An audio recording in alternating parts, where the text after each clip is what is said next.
Call this meeting of the Community Growth and Economic Development Committee for Tuesday, October 7, 2025 to order. Can we have a roll call, please, Madam Clerk?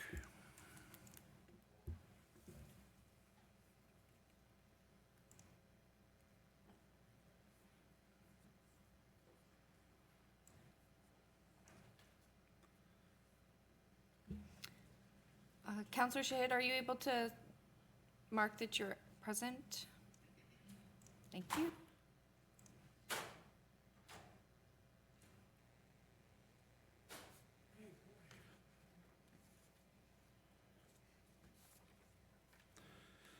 Okay, are there any declarations of pecuniary interest? Members of committee? Hearing and seeing none. Could I have a motion to adopt the minutes of the September 2nd, 2025 motion moved by Councillor Kerr, seconded by Councillor Pickles? Any comments, questions, or otherwise? Hearing and seeing none, that carries. Good morning, Mr. Chair. We'll move down to, there's no statutory public meetings. Presentations, 5.1, Simon Gill, Director of Economic Development and Tourism, and Maylene Broderick, Manager of Business Development and Investment. Reinvest Durham Investment Attraction Plan for 2025 to 2028. Report EDT 14. Good morning, Mr. Gill. Good morning, Mr. Mr. Maylene. All right, thank you. Yes, good morning, and good morning, members of committee. We are here today to present the region's new Investment Attraction Plan, 2025 to 2028. The first investment attraction plan that the region had was actually approved by council back in 2012. That was when the region really started to do in earnest attraction of investment from outside of its borders. And one of the 6 priorities at the time in 2012 was foreign direct investment. And at that time, the Durham Economic Development Partnership, or DEDP, which had formed by that point, collaborated to develop a work plan, to co-develop a work plan to implement it. And implementation commenced. In 2018, the region's investment attraction target geographies, our focus sectors, and our approach was refreshed by staff, taking into consideration changing market conditions and the region's changing landscape, and implementation continued. In 2022, the region chose not to renew its relationship with Toronto Global and to reinforce and reinvest in its own investment attraction activities. And in 2023, Regional Council endorsed Ready, Set, Future, which is the region's new 5-year economic development and tourism strategy and action plan. And one of the actions in this strategy and action plan was to develop and deliver an investment attraction plan to target and attract domestic and international investment in key priority clusters. Given the economic conditions currently, both regionally, provincially, nationally, and even across the world, it really is essential to regularly assess the market dynamics that are changing, the need to consider evolving strengths and assets of our region, to refresh our value proposition, to identify areas of opportunity, and to redetermine the markets of interest to target for FDI. This investment attraction plan seeks to strengthen our investment attraction activities, to help us be the trusted voice for Durham in the international market, and it helps us set the stage so that we can coordinate with our area municipal partners, the cities, towns, and townships, to deliver seamless concierge services when we find investors that are interested in expanding in Durham.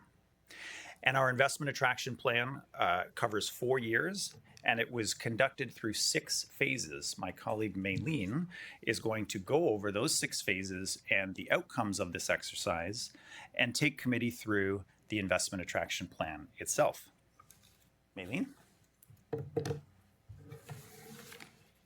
Thank you, Simon. Good morning, Chair and committee members. As Simon was indicating, we started one of the first tasks that I was tasked with when I joined the region last year was the development of the investment attraction plan. We started in earnest with that work in September of 2024, which was pre the CUSMA and current tariff challenges that we're facing. So, again, good timing. So, the main questions that we asked when doing the investment attraction plan were, what are the industry strengths in our region? Are the targets that we are focusing on, or the current targets for investment attraction clusters, supported by economic data in the region? Are there other industries in the region that can be supported and are not necessarily part of the existing focus clusters that we are focusing on? What are the key strengths and weaknesses of our value proposition? And should there be new consideration for target sectors and or geographies? So the work that we did consisted of 6 phases, which was a regional analysis, an external trends analysis, opportunity identification, target market identification, value proposition development, the actual investment attraction plan itself, a stakeholder assessment and networking plan, and then the review of the existing lead servicing protocol that we implement with our Durham Economic Development Partnership, which is our area municipalities, a risk matrix, which became increasingly important under the tariff environment in which we find ourselves, as well as a monitoring and evaluation framework. We started the very first phase, which was assessing the region. We looked at the region's economic base, its business ecosystem, and current FDI landscape in Canada and globally. We looked at existing plans and related documents that you heard Simon reference, and we looked at an assessment of our 5 priority clusters with their potential to attract investment. We also conducted an analysis of our infrastructure, our economic and institutional assets to attract FDI, such as our post-secondary institutions, our innovation hubs and ecosystem, as well as key industry players, which you will hear more about when I speak to the stakeholder analysis and networking plan. I'm going to go through the summary findings that we found when we did the economic base analysis in our key sectors. For future energy, we found a robust growth in utility system construction industry. Next generation mobility, and again, this was pre the tariff environment, but we had already noted signs of difficulty and challenging times in the automotive sector. A standout performer, which we were pleasantly surprised about, was applied digital technology. And this showed the strongest growth in the region, both from a computer systems design and related services industry, as well as workforce development. With respect to the 2 other sectors, arts, culture, and the creative, there was steady growth in the motion picture and video industries. And on the agri-food side, there was strong regional specialization and growth, particularly with respect to greenhouses, nurseries, and floriculture production industry, as well as precision ag or agri-tech, as we call it. The key findings then, based on this, was that applied digital tech and future energy emerged as the strongest focus areas for our region due to the robust growth that we've been experiencing in those areas, as well as the substantial workforce that is available. From the future energy perspective, it involved generation technology, energy storage and transmission, and nuclear medicine, specifically in the area of medical isotopes. 2 new focus areas emerged based on the baseline economic analysis that we did, and those 2 areas are life sciences and the electronic appliances sector. Under life sciences, we saw significant growth in medical equipment manufacturing in the region, as well as scientific research services.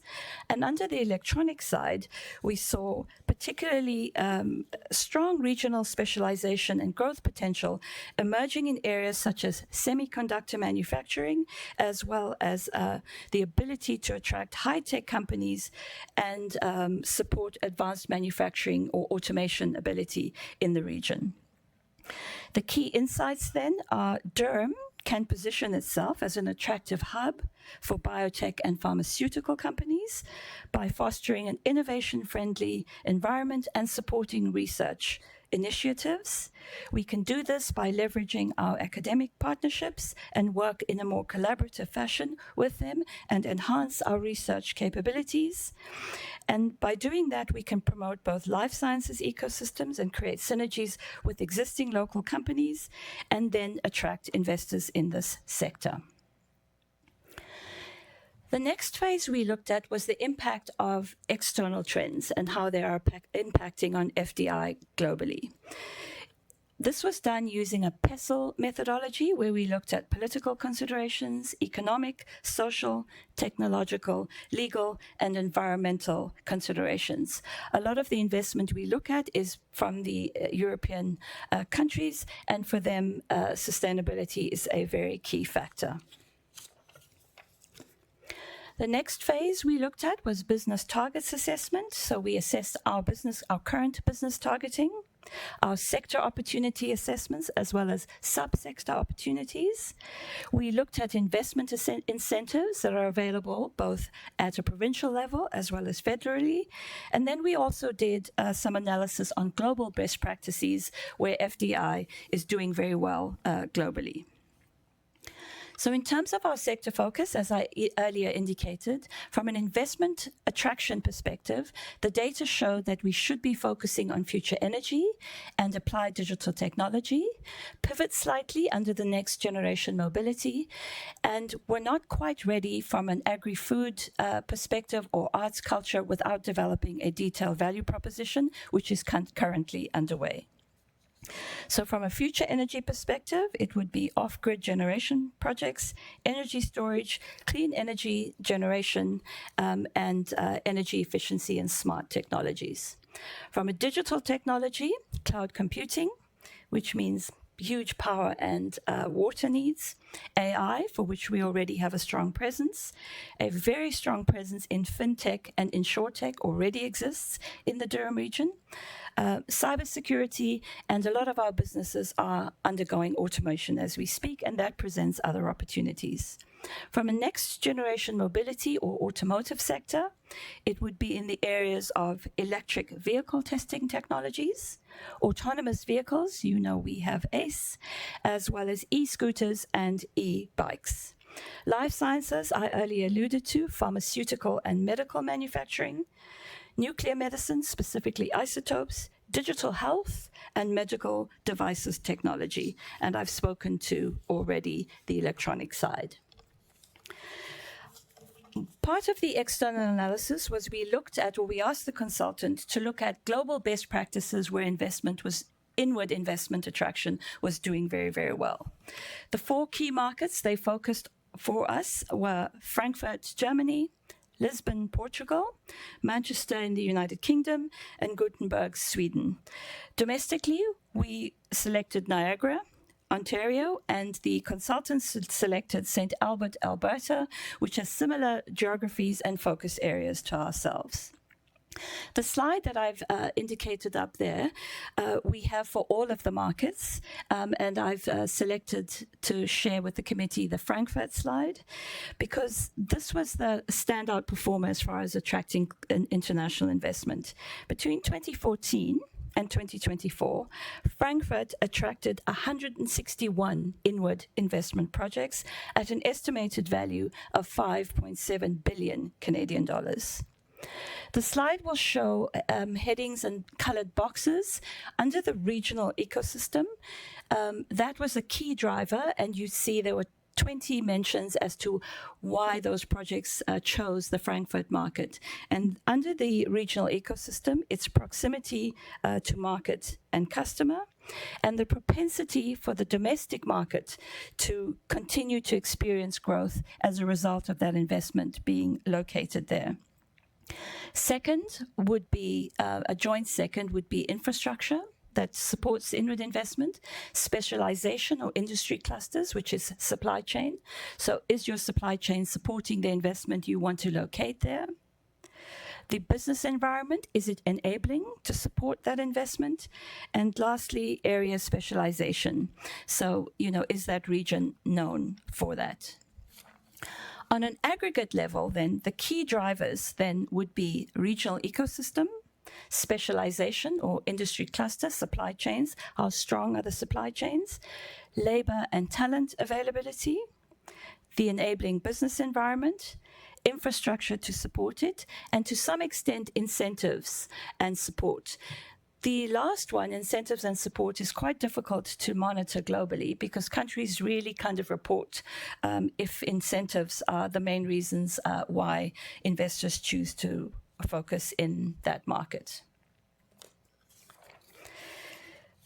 Combined then, we then said, based on all this information, we needed to look at our target markets, the ones we are currently focusing on, and should there be target markets that we should be looking at in terms of target geographies. Under this slide, you'll see a number of countries, and where you see the solid green bars, it means there are synergies between inward and outward investment. So those would be key markets for us to look at. Under Tier 1, you'll see those are what we call key markets that we should be looking at to attract investment from. The secondary markets are where there is 4 or at least 4 out of the 5 sectors that we're focusing on. And then the tertiary cities, for which there are a number, those are the ones where there are 2 or 3 possible synergies. But our focus then should primarily be on Tier 1 in the first year, and then Tier 2, and subsequently Tier 4. So we, would be looking at reconsidering some of the markets we've been working and focusing on due to changing market conditions, global conditions, etc. And key markets for us to be focusing on in the future years include London, UK, and Amsterdam in the Netherlands. As I indicated, we started this work before the tariffs, and a very key market for us would be the US. And although we're not traveling to the US, you can see there's a number of markets that emerged as Tier 1 or key markets that we could be looking at. So in Q4, we will be connecting with our Invest Ontario offices and our TCS global offices that focus in these markets, just to find out what is happening there and how we can prepare when we eventually start actively working in those markets, and working with our manufacturing cluster associations like the Ontario Manufacturing Cluster Association and the Ontario Food Cluster, of which we are members. Another area we looked at was our investment proposition. So when we approach markets, what is the value proposition that we present around what Durham can offer, and what are our key strengths? Oh, sorry, I think one slide.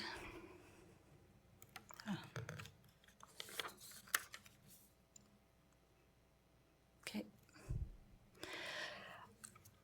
In terms of our value proposition, we looked at the existing use of our case studies, our transport infrastructure maps, and the cost of doing business in Ontario and Canada, which we present to our potential investors.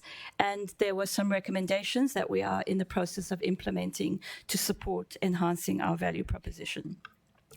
All of this culminated in the development of our investment attraction plan, and the action areas include our sector focus areas and our target markets, our lead generation plan, our investment promotion assets, our stakeholder assessment and networking plan, our lead servicing protocol, and then, of course, the risk matrix and M&E framework, which I spoke to earlier. Just go back there. In terms of the sector focus and target markets, there are ideal sectors, which I've already spoken to, and subsectors, which we will be focusing on in 2025 to 2028. Our lead generation would include our missions, our trade shows, as well as virtual trade shows that we participate in, and virtual missions that we plan in partnership with our Invest Ontario and Trade Commissioner Services. We also did our stakeholder networking plan, which I'll speak to in a bit, the review of our lead servicing protocol, identification of risks with respect to implementing the investment attraction plan, and then, of course, how do we measure our success thereof. When we looked at our stakeholder analysis and networking plan, we mapped our stakeholders in the Durham region, as well as globally, that we will leverage in order to attract investment into the region. We looked at over 123 stakeholders that we identified that are part of our FDI and business expansion and retention ecosystem.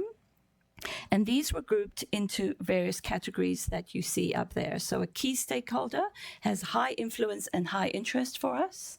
An influential stakeholder is high influence but low interest for us to be engaging. An interested stakeholder is low influence but high interest, and a non-essential stakeholder is low in both categories.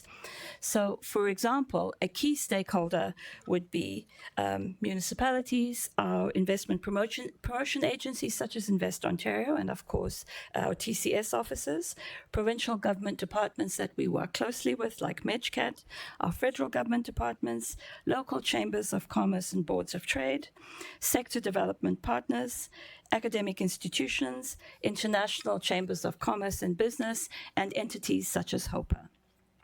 Influential stakeholders include site selectors, Ontario Power Generation, local employers, local government and provincial chambers of commerce. Interested stakeholders include government innovation agencies such as NGEN that we had, and non-essential stakeholders include industry associations, incubators, regulators, and accelerators.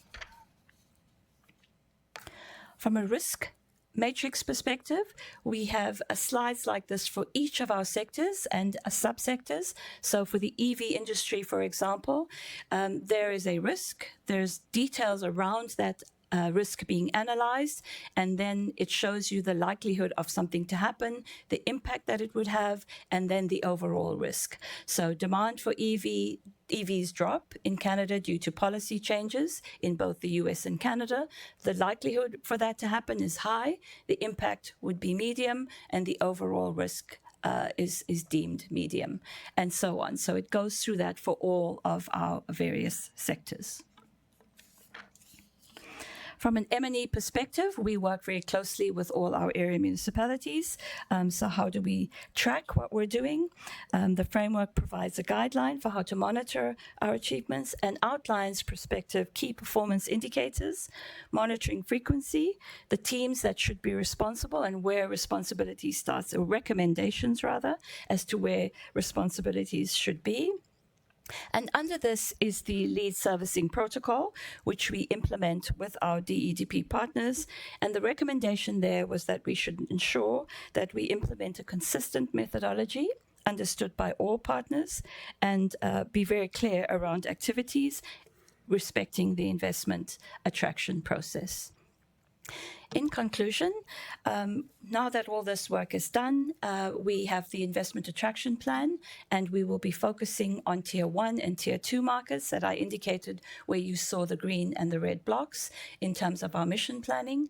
We will commence with virtual roadshows in 2026 for Tier 3 international markets and Tier 2 US markets. We have updated our value proposition and presentation decks based on the information that we have, very targeted for specific sectors. Each member of our team now has a detailed stakeholder management and networking plan that we implement on a quarterly basis. We're updating our white papers on our various sectors, and particularly the two new sectors, as well as some work on, we've added defense to that because of the pivot in the automation sector, as well as precision ag, and the lead servicing protocol is being reviewed and will be reconsidered and presented to the DEDP.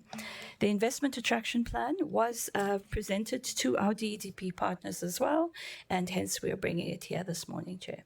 I thank you. Excellent, thank you. Questions? Councillor Pickles. Thank you, and thank you for the presentation. A lot of information, so I'm still absorbing some of it there. But and I think the title of the slides was market identification, and you had identified some U.S. markets. I recall Washington and Dallas. but you gave the impression that given the current climate, we're perhaps not doing as much as we would in those markets. So what are we not doing now with those markets that we would have done if the environment were better? Yes, through you, Chair. Thank you for the question. I think in the, we'll call it the pre-tariff era of investment attraction, the United States was Canada's largest inbound FDI source by a wide margin. It was the largest game in town in terms of companies that were innovative, globally competitive, looking to expand and grow. And certainly, I think the largest volume of projects that we saw being announced in Ontario and across Canada in the years preceding this era that we're in were U.S. company announcements. Of course, the global trade, the North American trade uncertainty has disrupted the investment process. Many projects that were planned are on hold. Many companies that had been considering expansion internationally are, reconsidering, and many of the investment announcements that we're seeing right now are projects that were so far along that they're now just kind of going through the motion of completing the process, but also more so international companies, those from Europe and Asia, and we're seeing many of those being announced more frequently now as a proportion of total investments, if that answers your question. So part of the answer is that it's unlikely that we're going to get some of the prospects we might have otherwise had in Washington or Dallas to come and locate here now, open plants, start a business, expand businesses here. That market's dried up a bit. Through the chair, I would characterize it more as tentative and on hold in many respects due to the uncertainty. I think that the private sector is looking for more certainty before they make major multi-hundred-million-dollar investment decisions. Okay. So similar question then to the other markets you identified, Hamburg, Zurich, London, Paris, Amsterdam. Are the prospects diminished trying to attract businesses and expansions from those cities to here because of the difficulties in access to the U.S. market now? Is that's also a more difficult road to hoe? Through the chair, yeah, the work that we had completed for us on this project identified that the largest decision point identified by investors that had chosen to go locate in Frankfurt and the other peer areas that we looked at said that proximity to market was predominantly the biggest deciding factor. And if international businesses in Europe were looking at Canada as a means of accessing the U.S. market, then certainly that that situation has changed for some sectors because of the existing tariffs, but for all sectors because of uncertainty in general. However, it was one of many decision factors, and I think that Durham Region and Ontario and Canada still have a really compelling story to tell in European markets and elsewhere. That the other factors that influence an investment decision may be compelling enough to motivate a decision to locate here, and we're seeing that. I think we're seeing that across Ontario with the investment decisions that are being announced. And would some of those companies locate here in order to produce and export to their own markets back, I'll say Europe, for example, as opposed to the U.S.? Through the chair, yes, certainly. I think we offer competitive story to an equivalent manufacturing in Germany, for example. I think we offer a great workforce. We offer a workforce potentially at rates that are better than it might cost to produce in Germany. We offer more affordable real estate. We offer more affordable electricity. We offer a very similar political, socio-economic climate to their home country. And we also have a market of 40 million consumers in Canada, which is a market that is attractive to those companies in Germany, in addition to the ability to export internationally through CETA and other trade agreements that Canada has. CETA allows a German company producing in Ontario to ship product, excuse me, back to Europe tariff-free. So it's almost like an extension of their home operations if they were to locate in Canada. Or the other way, I saw Tokyo listed on there as well as on the Right, yes. So a little bit of different question then, and I'm thinking who our partners and networking are in these other market areas. And you talked about chambers of commerce and I think municipalities and that. What role, if any, do our ambassadors and consulates have? Are they, I mean, they have other issues to deal with, like passports and international relations, but is there a role where, you know, they're shaking the bushes for companies who are looking to locate abroad or to have partnerships with us? And I, you know, we've had some delegations over here to look at some of our energy ongoing projects and that. So I'm just curious, what role do sort of the ambassador consulates, and because it's a vast network, I just wonder if they're shaking the bushes for us. Very vigorously so through the chair.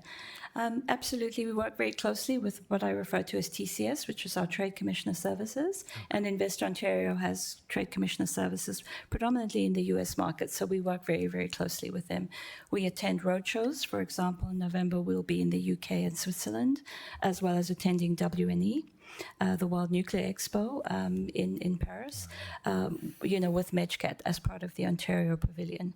We are also, we've also developed our trade diversification program in the region with our Chambers of Commerce and DEDP, and that's two-pronged. One is export-driven, and we are in the process of preparing a Trade Impact Communities grant application in partnership with our DEDP partners and the Toronto Board of Trade to help our businesses consider export and then pivot to other markets. And the second area of that is interprovincial trade. So how do we work with our EDOs across Canada as well?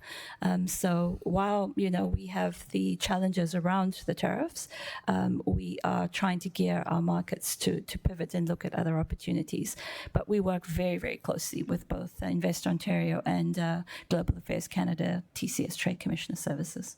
Okay, thank you. I was curious about that. So, you know, not all the news is bad. There's some good news, and I guess carry on. Thank you. Other questions? Thank you, Chair. Councillor Kerr. Just a quick comment. I just want to personally say that I am so glad back in 2022 that this committee recommended and council approved withdrawing from Toronto Global and reinforcing and developing our initiatives here at the region. I mean, the results speak for themselves, and I just want to say keep up the great work. Thank you. Thank you. Councillor Wu. Yeah, good morning, and thank you very much for the presentation. I heard, and in the slide, it talks about what is a virtual roadshow, and you're looking at in 2026, Tier 3.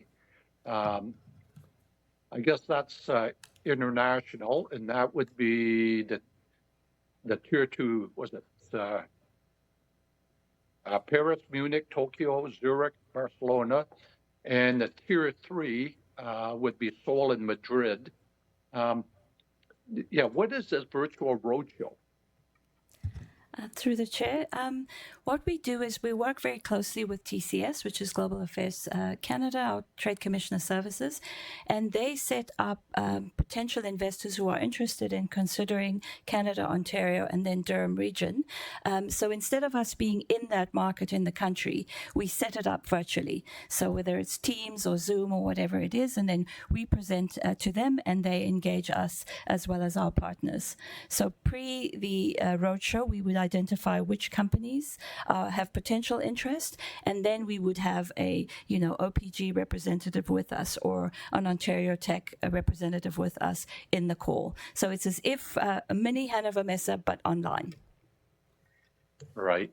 And when I look at the chart that is target market identification, if I look at Paris, Zurich, Barcelona, Hamburg, where I see, if you want to see the pink areas that you've identified, that looks like semiconductors.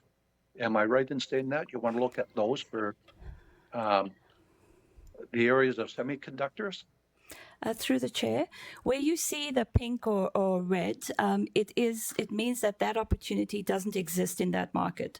So we won't target companies in the semiconductor space in Zurich. We would look at the other areas that are highlighted in green. Right. And now again,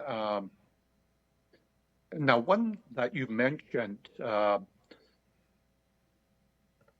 was a stakeholder analysis and network planning. Key stakeholder, and then you had influential stakeholder, and you mentioned OPG in that area. In my opinion, would OPG not be a key stakeholder? Through the chair, OPG is definitely a key stakeholder, but with respect to investment attraction, OPG is so big, it does its own investment attraction. So we work with them with respect to power needs and looking at the supply chain that would feed into what OPG needs. So from an investment attraction perspective, we would work more closely with our key partners, which would not necessarily include OPG for direct investment. But for example, the team will be attending the WNE with OPG in Paris coming up. Okay. No, I just mentioned that as far as because the next presentation, Director of Economic of Environment Climate, Ian McVeigh will be upgrading on the Ontario Integrated Energy Plan and related policy planning and procurement initiative. That's why I mentioned that the next presentation and the importance of OPG in the energy sector to Durham region and certainly Ontario. But thank you very much. Much appreciated. And thank you, Chair.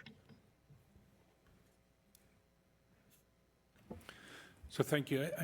I just have one thing about the caution of some of the, especially from the United States, sort of on hold because of the uncertainty. I think a lot of them, and when you read a lot of different articles and things like that, are hoping some of this will change next year with the midterm elections and waiting out the 4 years to see what happens after the current president is finished. Would you agree? I think that's what some of the uncertainty is for this. I know you've got a couple of things, 3 cities in California, and California doesn't want to wait. They're very pro-Canadian when you read some of the news. Yeah, through the chair. And California itself is one of the biggest economies in the world. It would be a huge source of FDI if you looked historically in Ontario. And yes, I think that in the renegotiation and re-implementation of CUSMA in the following year and the work that the federal government is doing to reduce uncertainty and increase stability to ameliorate the investment climate, I think will absolutely start to unchill some of those investments. And I'll also qualify that, the majority of the companies that are on hold or affected by the uncertainty are physical goods companies. And where tariffs don't apply or where there is less uncertainty and more confidence are in the areas of applied digital technologies and software and e-gaming and so on and so forth. Goods are very difficult to tariff that are produced in those sectors. And so I think certainly in California and other areas in the US where there are many, many strong clusters of those types of companies, there could be very good opportunities for Durham. Yeah, that's great. Thank you. Councillor Yamada. Thank you, Mr. Chair, and good morning. Just two questions. When we look at the issues coming out of the United States and not really moving on that in that jurisdiction, but when we hear the president talking about policies like climate change is a hoax, for example, to be able to say then, well, if this is the policy direction on that industry that the Americans are going to take, is it still too early to say, can we, should we start looking at going after clean energy companies and seeing the opportunities down there to try to bring them to a climate that is more open to those type of policies? Yeah, through the chair, perhaps a difficult question to answer, but I would say that generally Canada is in control of its own destiny as it looks to shape policy that influences what sectors it wants to support and industries it wants to support. And certainly Canada has had a priority in clean energy, and that filters all the way down through federal government focus, provincial focus, and Durham Region has a unique value proposition in clean energy, and it seems to be where the rest of the world is going. So I definitely see opportunity for us to be a major global player in clean energy going forward. And, yeah, I'll leave it at that maybe. And I guess my second question, through you, Mr. Chair, to staff, is around the EVs. We've been hearing, as car manufacturers meet with the Prime Minister to sort of halt the 2035 target. Do you feel that that is going to sort of impact our work around attracting EV companies or really expanding the EV market here within the region if the auto manufacturers are saying there's not as much of a market as they had thought, and that these targets are unattainable? Yeah, through the chair, I think Durham Region and Ontario are very well positioned to contribute to the global electrification of mobility more generally. And we also have a strong base sector that can continue to operate as long as required under the current operating paradigm. But we have been working hard at the federal level to improve our trade and export opportunities with the European Union and elsewhere in the world who are electrifying very rapidly. In China, for example, extreme speed of electrification of mobility. And as we break down international trade barriers internationally, and as we grow our trade and export partnerships internationally in Europe and elsewhere outside of North America, it presents new opportunities for our economy to contribute to that electrified future. Thank you. Yeah, I mean, some of that of those companies is what their market is. Are they going after Canadian market, or are they using Canada, lower commercial taxes, better workforce, things like that, to ship them back to Europe, where electrification is really ramping up. So all those things have to be consideration, and of course those considerations are the company that wants to invest, not ours, right? And we have Councillor Shahid. Thank you, Chair Chapman. Good morning. I just wanted to say thank you so much for the presentation and the lengthy explanation about all the questions. My only question on this is, I really appreciate it. I understand the economic downturn. I understand the pressures that Canada is facing. My one question is that all the metrics that you will be performing and all the guidelines that the entire Economic Development Department has, how are we going to measure it? How are we looking at KPIs? How often will this committee be sent some sort of an information package of what materialized and what we are waiting for it to be materialized? That's my first question, then I have another one. Sure. So, Chair, through you, it is a very important question and one that we want to make sure that we communicate as clearly as possible, which is the metrics and key indicators that will demonstrate how well we're doing at achieving the objectives in the investment attraction plan. For the investment attraction plan specifically, there is an investment attraction metrics report that the team generates on an annual basis and brings to committee in usually March or April every year, which presents all of the new leads that were generated, all of the leads that were advanced, a short description of each, all of the activities of the business development and investment attraction team as it relates to client interactions, pitch proposals developed, site selection activity support. It presents the mission activity that we undertook and the direct one-by-one outcomes of each mission.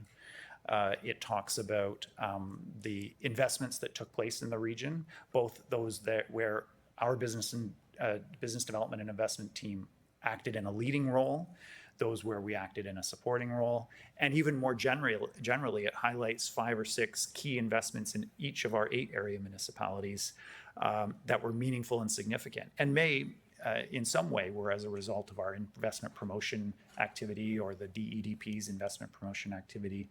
It's a fairly comprehensive report, and we will continue to deliver it annually unless there's a desire to see different or more frequent information. Thank you so much. Through you, Chair Chapman, my last question. I'm hearing a lot of job uncertainty when I speak to people in general within Whitby or Durham region or across wherever I am talking to people.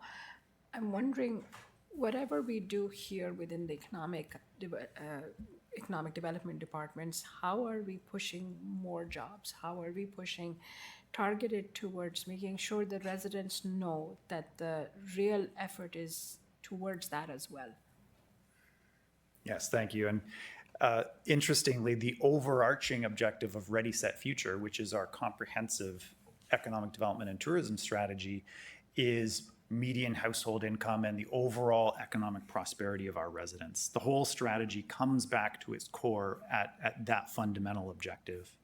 And the investment attraction plan is one of many plans that staff in economic development and tourism are implementing to try and achieve that overall objective. So this is purely about bringing in investment, physical expansions that create great new jobs for residents and new career opportunities for residents, and improve the global competitiveness of other companies in our region and help them to attract new jobs and employ residents. But it really is only one component of a bigger puzzle that we're working comprehensively on. And yeah, Maylene? Through the chair, Councillor Sheedy, we're also working very closely with the Durham Employment Services team, for example, which we started this year. We are connecting them with our local employers. For example, we have a company in Durham that was busing in workers, for example, from Brampton.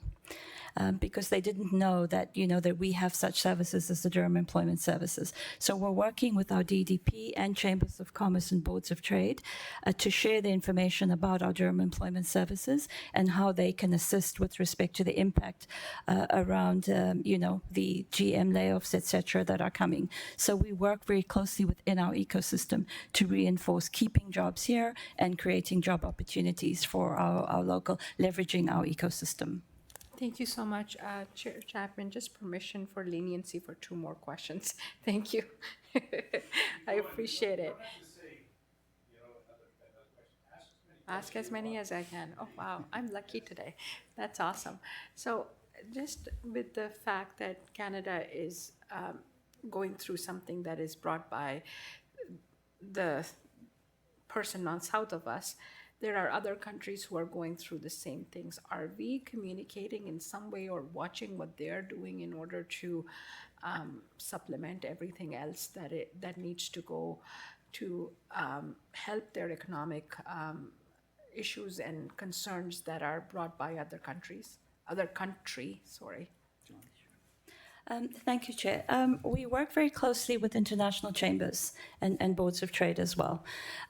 So, for example, the French ambassador will be coming to Durham at the end of October, just to see what is happening here. There are a couple of French companies that they'll be visiting. So we work closely with our chambers to identify opportunities both ways and to connect businesses, for example, who want to land in Canada but are not necessarily, gung-ho to open a full factory. But they might connect with a business in Durham and then expand their footprint that way. So we do work with them. That really helps. Thank you so much, Chair Chapman. Thank you. Chair Henry. Thank you, Chair Chapman. Just a couple quick questions. One is, with the chaos going on around the world, is there an opportunity to talk to our NATO partners about manufacturing and procurement in Canada and ultimately Durham region? Yeah, through the chair, absolutely. I think there are many opportunities there. Is it possible maybe that we could create maybe concentrating on NATO partners and put a package together and specifically look at opportunities here to support the increased spending that will be taking place not only in those countries but in our countries? Certainly. Chair, does that take that as direction? I think our department's doing things like that. And the other thing is that, of course, Canada has the lead in, they want to do stuff, as you know, some things at General Motors and General Dynamics and new equipment for our military, some of the new ships and all that sort of stuff. So I'm sure Mr. Gill's team is involved with that, with the allowing, we talked about in Durham region in Oshawa, we particularly say we have that defense corridor right up from the port, right up to the testing at the university and all that. And I'm confident that him and his team are working towards that as well. So that's fantastic. Second question, it has to do with the EV sector, and nobody talks about the missing link. So the link between electrified vehicles and gas electric vehicles. And the gas electric vehicle is kind of, in my eyes, the low-hanging fruit. It takes a regular car that takes it from 500 kilometers to almost 800 kilometers. But we don't really hear about that. Is there a way that we can bring attention to something that can be considered to be more affordable, that still helps us with our environmental goals, but doesn't reach the challenge of electrification? Canada is a big space.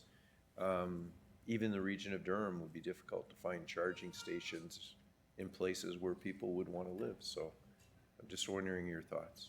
Yeah, and through the chair, maybe it's half a question for my colleague, Mr. McVeigh, but and maybe I'll pass it over to you in half a second if I could, Chair. But on the economic development side, I think Durham region is very well positioned to be a major player in the evolution of that industry as it passes through intermediate steps towards full electrification.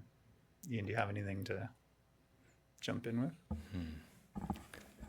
Through the chair to you, Chair Henry, we are seeing in the region significant uptake in both battery electric and plug-in hybrid electric vehicles, as well as hybrids, sort of the mild hybrid that don't have a rechargeable battery. So certainly there's, from the consumer side, lots of uptake in our corporate fleet as well. You can see outside in the garage, larger and increasing number of those types of vehicles. What I'll say, though, is on the full battery electric vehicle side, from a range perspective, it's really no longer an issue. They're producing vehicles 300, 500 plus kilometer range.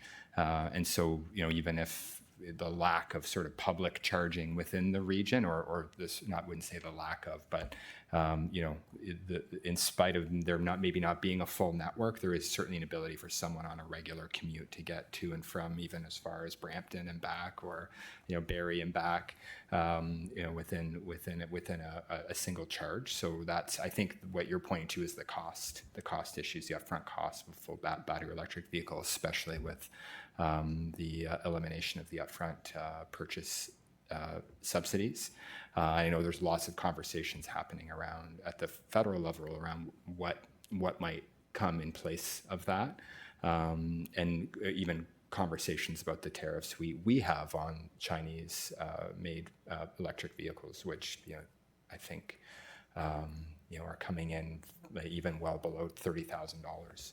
So, but big questions and thorny issues and trade-offs certainly around economic development and job creation. So, maybe just adding some flavor there to that conversation. I don't know that I have a perfect answer to what the solution is in Durham, but certainly something to keep track of. And we know worldwide, I think upwards of 1 in 5 vehicles sold. Sorry, I think that's an exaggeration. In Europe, at least last year, upwards of 1 in 5 vehicles sold were electric. China's, Simon mentioned, I think, they produced 11 million EVs last year, something like that. So it's like we know where the puck is going. Long term, in spite of what's happening in the U.S., in China, in Europe, in other markets, even in developing countries, EVs are taking off because there is the electrical infrastructure maybe is better than the fossil fuel infrastructure in some places. So it's a very interesting space and lots of development happening before our eyes. So I don't know if that helps, but yes, it does. Some additional flavor. I just saw something, I think a couple of days ago, isn't Ajax becoming the charging station of Durham region? Aren't they doing... Yeah, the Tesla supercharged stuff. I just bank. saw that on something I read the other day there, that Ajax is becoming the supercharged area of the region, I guess. I don't know. Anyway, thank you very much. I guess the other thing that we'll all be interested to see what happens from the Oval Office visit today, too, to see if it changes or at least moves the pendulum in any direction positive for us. So thank you, Simon, you and your team. You're doing great work. Keep it up. Thank you. Okay, next. Oh, Mr. McVeigh is going to be up next. How about that? The first time there for this committee. His area is now part of community growth and economic development. And he's going to make a presentation with Nael Hamel. I hope I got your name right. Nael Halim. Okay. Yeah, he's a policy advisor within the environment and climate team. So I think as you got a flavor for, and future energy within the investment attraction plan, there's lots happening in the energy space and the electricity space in particular. And as much as it's a future energy conversation, this is happening in real time and in real time in Durham region. So this presentation really serves to provide some of these key updates. Councillor Wu, just so you know, that less focus on sort of the nuclear sector developments and DSMRs and the Pickering refurb. This presentation more focuses on transmission, the transmission system investments and distribution and system investments and policy that have more of a land use planning implication for the region. So I think you'll find lots of interest and compelling discussion around what this might mean for you as leaders and decision makers in the region.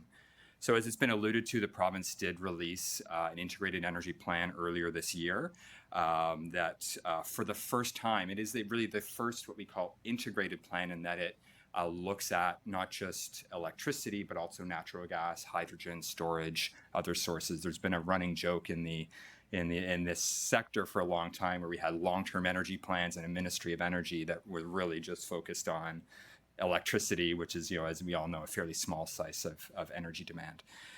So this plan does seek to ensure reliability, affordability, and perhaps to a lesser extent, decarbonization. I'll get into that. There is really no mention in this plan of the province or the federal government's long-term greenhouse gas targets. So take that for what it is. And there's also really a lot of calls throughout the report for greater cross-sectoral coordination between utilities, regulators, municipalities, and industry. And we'll get into what that means as this presentation unfolds. So just some of the key themes I mentioned up front, there is a lot of mention around nuclear energy and the investments happening there. A lot in the plan is really just repackaging decisions that I think most of us are familiar with as relates to the nuclear space. We were really pleased to see for the first time a mention, it's, you know, a page or half a page within the document, a mention of district energy and the opportunity for district energy to be a complement to the electricity sector and help to reduce overall system costs. There's direction to the OEB to establish a regulatory framework for district energy, which could be good, could be bad, depending on what that regulatory framework looks like, but also a direction to the IESO to look at ways to support district energy sector growth, given the benefits. There's a lot throughout the plan on natural gas, and really does confirm, I think, what we're understanding is the province's vision for a gradual energy transition, whereby natural gas continues to play a key role both in electricity generation and in its, you know, customary role in providing heating for buildings and in industry. There are a lot on the electricity distribution sector. I know, of course, as shareholders in Alexicon and Oshawa Power, this is really of keen interest to councillors here. So lots of talk around the importance of strengthening the distribution system from a reliability and resilience perspective in the face of increasing extreme weather. Although I will note there is again no mention of the word climate change within the document. So there's a bit of a, you know, ignoring maybe some of what's driving some of the extreme weather that is impacting the electricity sector. It refers to recent OEB established communication standards around LDCs, requiring them to you know, communicate continuously around extreme weather events. We saw what happened in the region and with the ice storm earlier this year, where there was, in some cases, well, people were out of power in some cases for several weeks in northern parts of the region. There was, you know, inconsistent or in some cases insufficient communication to customers. There's also talk of establishing an energy resilience advisory group that's focused on critical infrastructure like water and transportation infrastructure. So we're pleased to see that and acknowledgement that municipalities need to be at that table. There's lots of focus on transmission expansion and competitive procurement of new energy sources that Niall will be covering later in this presentation, so I won't cover it there.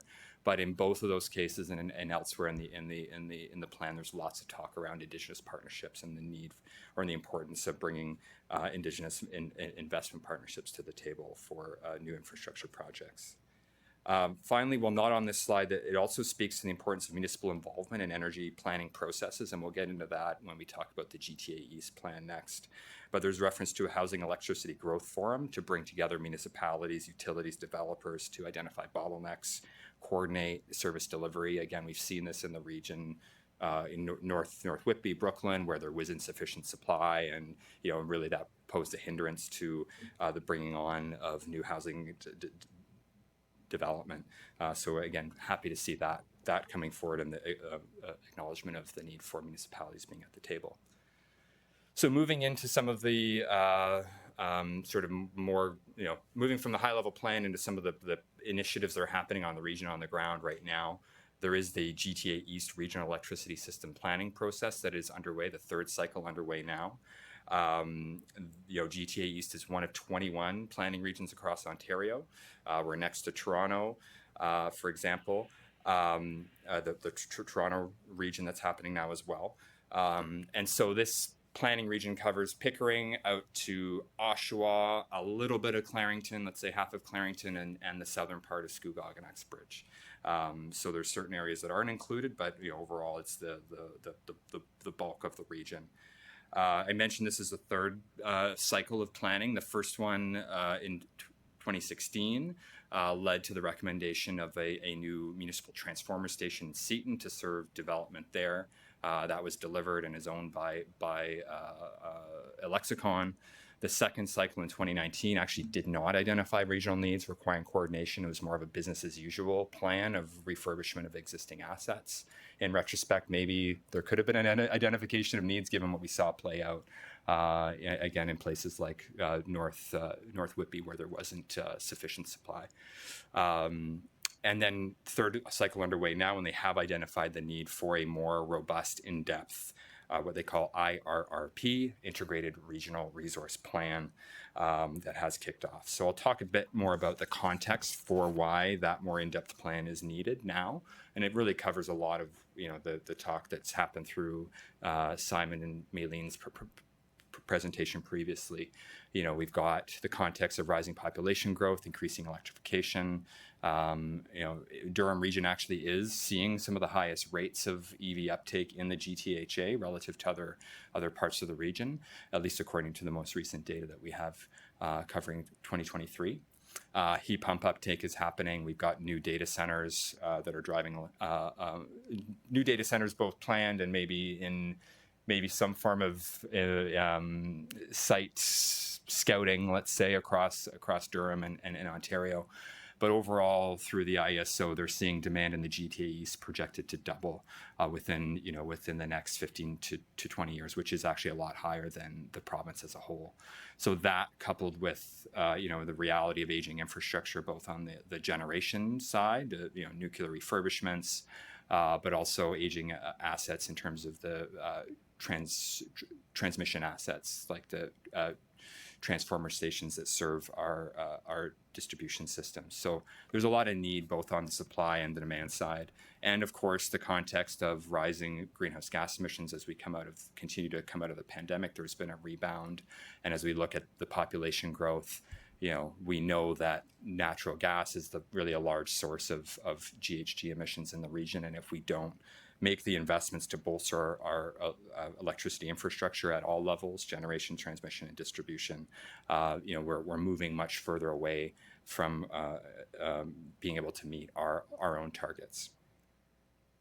And beyond sort of the targets and the contribution to that sort of global effort, we do have a real pressing issue locally with severe weather events increasingly impacting our electricity system, but also rising temperatures driving cooling demand. I'm sure we're all seeing increased use of air conditioning within our own homes, and certainly other people who don't have air conditioning looking to access it. It's becoming more of less of a nice to have, more of an essential service, given the extreme heat events we are facing. So that's sort of some of the context for why we're looking at more of an in-depth integrated regional resource plan for this third cycle of the GTA East planning process. This planning process will get very granular, right down to the substation level across both the Lexicon, Oshawa Power, and Hydro One service territory in the region. It'll examine, based on load growth at the substation level, look at where there might be areas that are going to exceed existing capacity, and then would look at the alternatives, be it traditional poles, wires, transmission stations, but also look at feasible alternatives like energy efficiency, demand side management, distributed energy resources, which could look like renewables or batteries, but could also look like a gas plant. And we certainly saw that in the Windsor-Essex regional electricity planning area, where the IRRP recommended expansion of a gas cogeneration facility at the Ford auto facility there.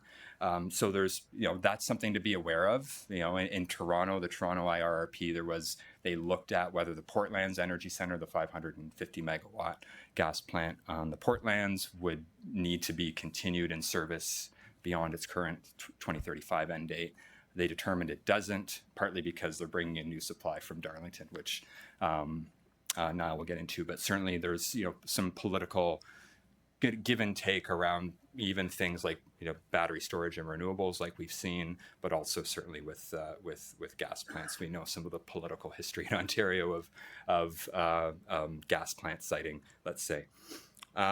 So again, very much a new world in Ontario for electricity system planning, a sector that's typically been more poles and wires, central planning, poles and wires, much more dynamic, interesting, but also maybe fraught with opportunity and challenge, let's say.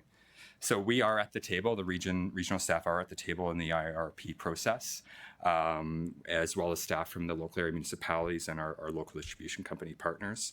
The process is underway right now with a time frame for a final report in Q3 of next year. So certainly we'll be bringing further updates to council and committee and council as this process and plan proceeds.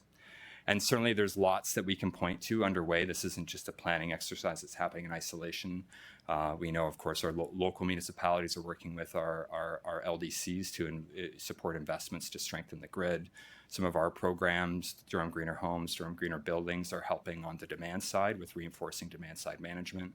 And the work we're doing around district energy and new development areas to minimize load growth. These are all sort of examples, and by no means all examples of some of the actions we're taking to help address this crunch that we're facing. So just to finish up, again, we are involved. We're providing load forecasts, planning data. I know Colleen's team is involved as well in working with our local municipal partners to provide some of the planning data, engaging in their consultation meetings to ensure that ideally solutions that are coming out of this process align with our goals. And again, just to say there's going to be significant opportunities, we hope, for new energy projects and partnerships, including those that might be implemented in collaboration with some of our Indigenous partners like the Mississaugas of Scugog Island First Nation. So again, more to come. And with that, I'm going to hand it over to Niall to cover some of the updates on the transmission system. Thanks, Ian, and good morning, Chair and committee members. So I'll be providing an overview of our broader bulk system planning process, as well as transmission line upgrades. So the first major initiative is the approved 500 kilovolt transmission line that extends between Bowmanville and the Parkway transformer stations. And this would enable electricity to flow from the small modular reactors in Darlington into the GTA, thereby improving grid stability as well as energy resilience. And should note that this line would run along the existing Gatineau corridor, and so there might be some potential implications for the Meadoway active transportation corridor. And in terms of benefits, this represents a significant infrastructure investment that would enhance grid stability and also improve system reliability over the long run. And the province has also indicated their intent to advance Indigenous partnerships and equity investment as a part of this process. So given that there's significant electricity demand projected in Toronto, which is expected to almost double by the year 2050, the IESO has determined that a third transmission line be required. Right now, they are looking at three options. The first is an overland route that extends from Cherrywood Transformer Station in Pickering to Leaside Transformer Station in Toronto. And that's indicated by yellow on the map you see. The second is a hybrid option that includes both overland and underground routes extending from Cherrywood to the Portlands in Toronto, and that's indicated by the navy blue line. And the third is an underwater route that extends from Darlington or Cherrywood in Pickering to the Portlands in Toronto, and that's indicated by the teal color. And so all of these options vary in their cost, complexity, technical feasibility, as well as community impact. So the IESO's preferred option is the underwater line, and this is namely due to several contributing factors. First being that it helps alleviate electrical flow through the Cherrywood station, thereby enabling growth to surrounding municipalities, as well as minimizing impact to land.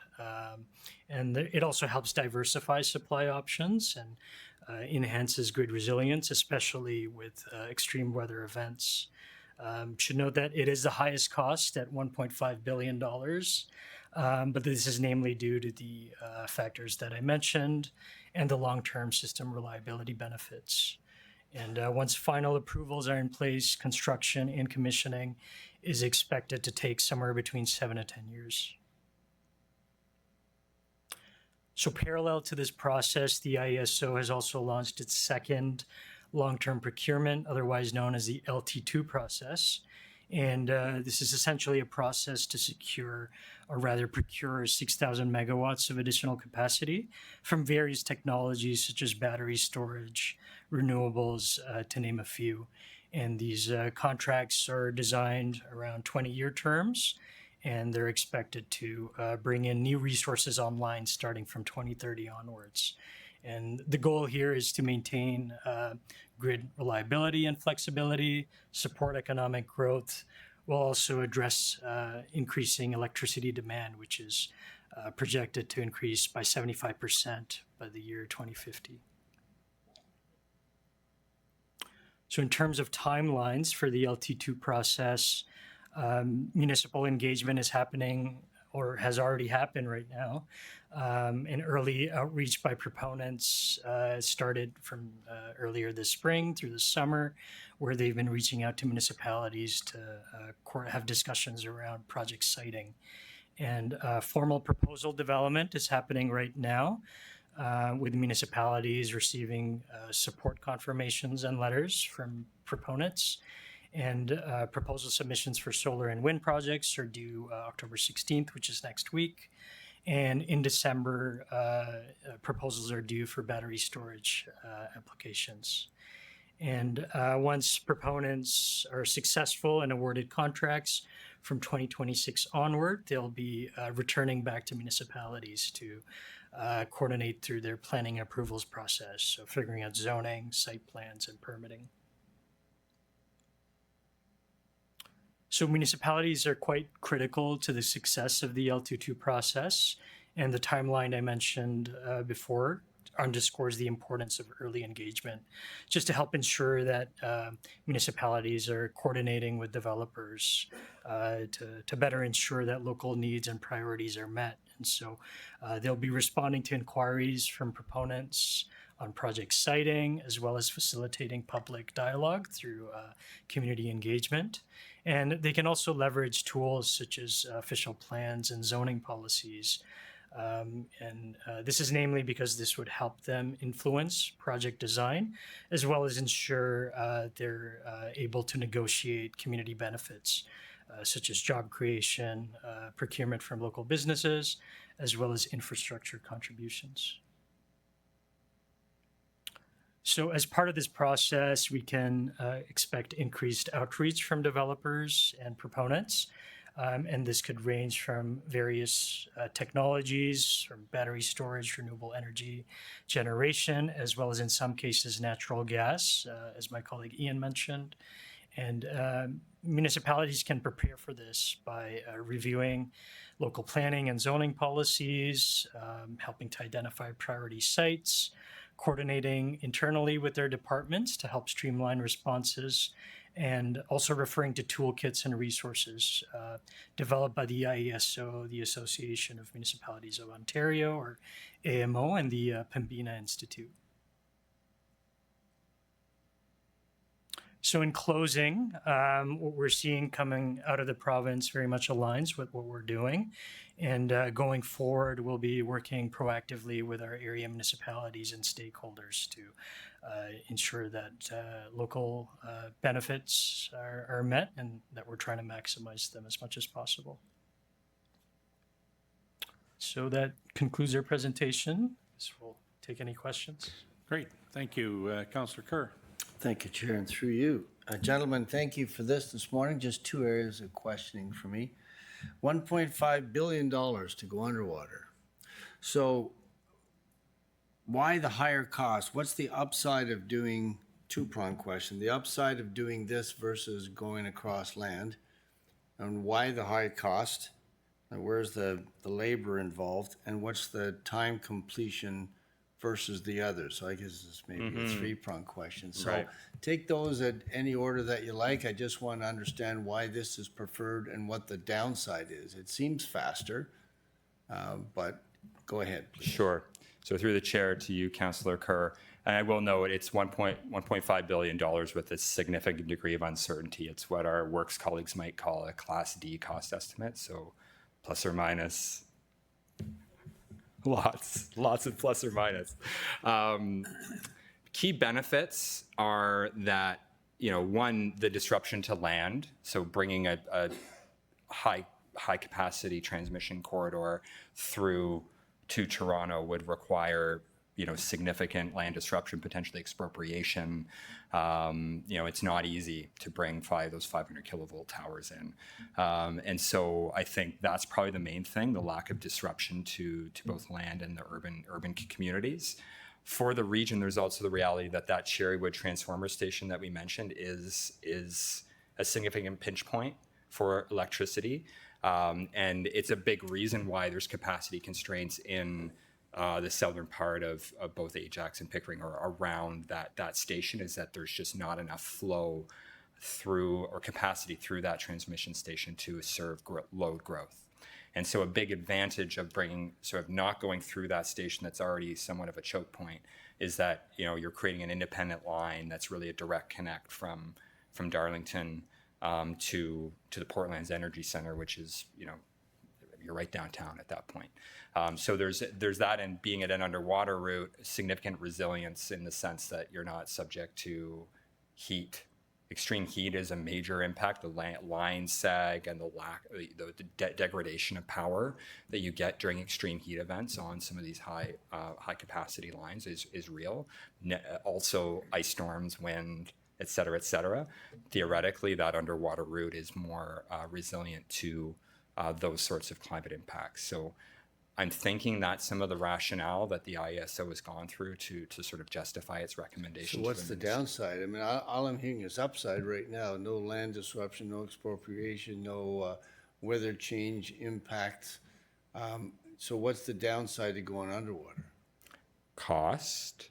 Why is it so much more expensive? So the overland routes were estimated by the IESO to be 800 to 900 million, with a significantly higher degree of certainty of that cost, whereas the 1.5 billion with plus or minus 50 or 100%. So I think cost is sort of the big downside. And then, environmental impacts of potentially dredging and laying cable along that, I don't know how many kilometers that would be, 60 plus kilometers.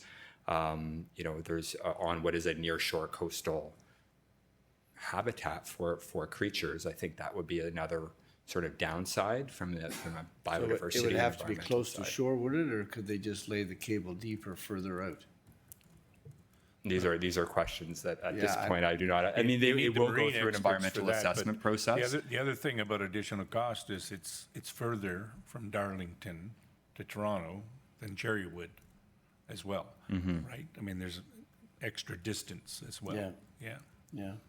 I'm still not hearing an awful lot of downside to it. So that's, but water transmission through water. Obviously, they've overcome the what's it called, the Dracula effect. Where you lose power through the water. It's obviously insulated cables. Insulated cables. Little to no loss of power in the transmission. Yeah. I'm still not hearing a lot of downside. Well, and presumably that's why it's the one that's being recommended by the IESO. Yeah. Despite some of the challenges. I think that, and the labor costs, we didn't mention that. How intensive is it to lay underwater cable labor-wise than it is to go across land with towers built and all that kind of stuff? It seemed to be lower as well. All right, so my second area of questioning, and the time to complete. That was that, like in terms of when you start the overland or you start the underwater, do they have an idea which one can be completed sooner? We don't have that level of information. What they've said is for the preferred option, 7 to 10 years. But, presumably an overland route if there's a need for expropriation and that sort of thing might get a bit more complicated versus, That's what I'm thinking. A clean slate under the water. I don't know. Okay. But we don't have that level of information at this point. Okay, well, subsequent report maybe. Sure. So the second area is with respect to a statement made about a 75% increase in electricity demand in the province of Ontario. That seems significantly higher than what I might have thought. What's that predicated or based upon? Yeah, so through the chair to you, range of factors. It's population growth. It's uptake of electric vehicles, heat pumps. Data centers are projected to represent I'm going to get my numbers right, I think about 13% of new generation over the coming decades, and to a point where, you know, data centers will be a significant source of, well, will certainly be a significant source of new electricity demand. Those are some of the key factors, combined with, you know, changing climate, increasing heat, driving air conditioning use.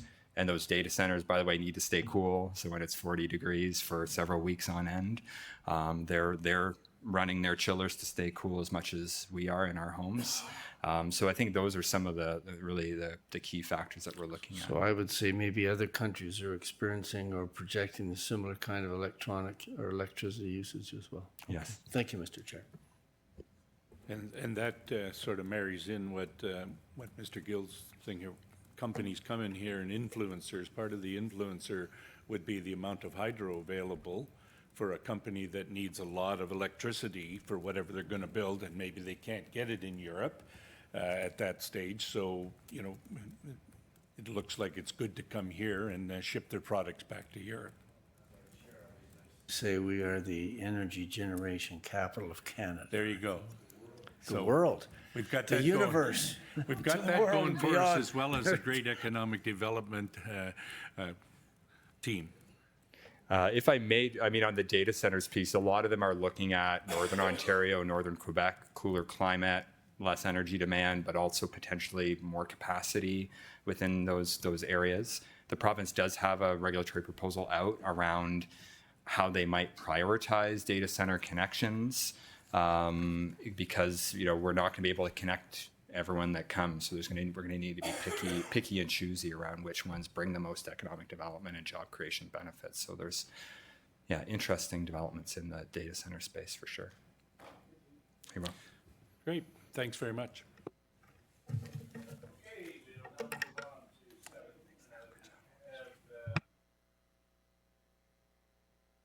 Move on to number 7 here, sorry. We have two reports. Report 2025 CG10, Durham Region's response to the province's proposed updates to the projection methodology guideline, ERO posting 025-0844, and report 2025 CG11, update on Ontario's integrated energy plan and related policy planning and procurement initiatives. Can I have a motion to move both of them?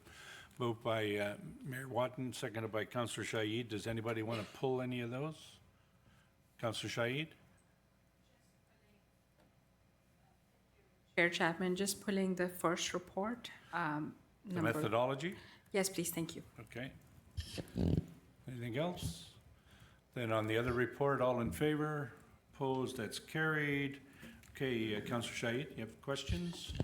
Thank you so much, Chair Chapman. This is just out of curiosity as to how many times we have to project these projections, knowing the changes in our planning in our upper tier municipalities, that planning is taken away from us.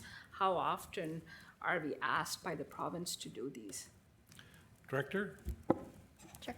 Through you, Mr. Chair. So each area municipality would be required to run the projection methodology as they're doing their next official plan review. So it's not each and every year or whatnot, but it is when you're updating your own planning documents. Thank you. Gosha was doing it now because we're updating our official plan. So we're have to take into consideration the new methodology. And the plan, I'm guessing, is done every 10 years.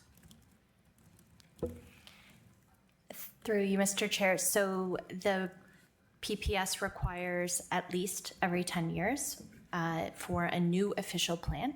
However, if an area municipality was doing a major amendment that was looking at land needs, it would require a review of the projection methodology and land needs assessment. See, we're doing updates on ours in particular so we can put in some more community incentive plans and things like that, right? Which helps the growth. Absolutely. Through you, Chair, yes, that's going over all over Durham region. My last question is, this was triggered more so recently because of Envision Durham. Through you, Mr. Chair, the new projection methodology was actually triggered more from the changes to the PPS and the removal of the growth plan. So it's a new way, and it also with relation to our changes here, as you mentioned, related to Bill 23 and upper tier municipalities without planning responsibilities. So Whitby is currently working on their official plan review, but we have not had detailed discussions about if they've commenced any sort of additional land needs assessment, but you would have started your official plan review to comply or conform to Envision Durham. Thank you. Yes, there is a lot of things going on in that regards. I really do appreciate this, and I'm looking forward to what the response comes when it comes. But thank you so much. I'm supportive of this. Appreciate it. Yeah, I think some of the issues are, as the director has said, is when the provincial government decided to change the planning requirements and authorities at the region level, they didn't do a deep dive into some of the stuff that comes at the regional level to help the lower tier municipalities. So now they have to back up and say, okay, how are we going to fix that to make sure that we get the appropriate numbers and things there so that the lower tiers can do that, right? So it wasn't because of Envision Durham. We followed the right thing, and Envision Durham was a good document.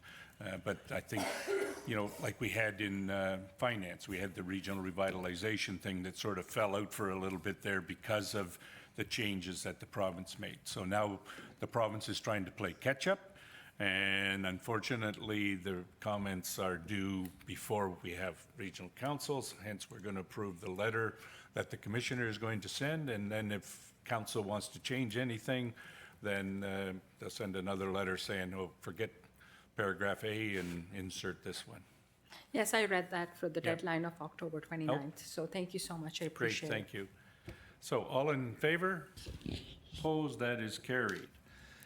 We move on to Economic Development Report 2025 ED 14, Invest Durham Investment Attraction Plan 2025 to 2028. Moved by Councillor Pickles, seconded by Councillor Kerr. Any questions or comments? No, it's very interesting follow-on and good work by your team again, Mr. Gill. All in favor? Opposed? That is carried. There are no advisory, no confidential, or any other business. Chair Henry. Thank you, Chair Chapman. Yesterday, I was at a significant announcement in Pickering, and I'm wondering if Regional Councillor Pickles would like to give an update. Councillor Pickles.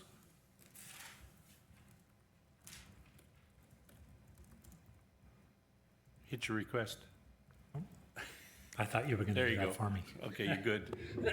Well, thank you, Chair Henry, and thank you for joining us yesterday and the majority of our council for a very exciting groundbreaking in the city of Pickering. I'll say the city of Pickering City Centre. If you're familiar with the Pickering Town Centre, that's a 55-acre site, which is now owned by CentreCorp and their partners. And the groundbreaking was for the first 2 condominiums to take place on that site.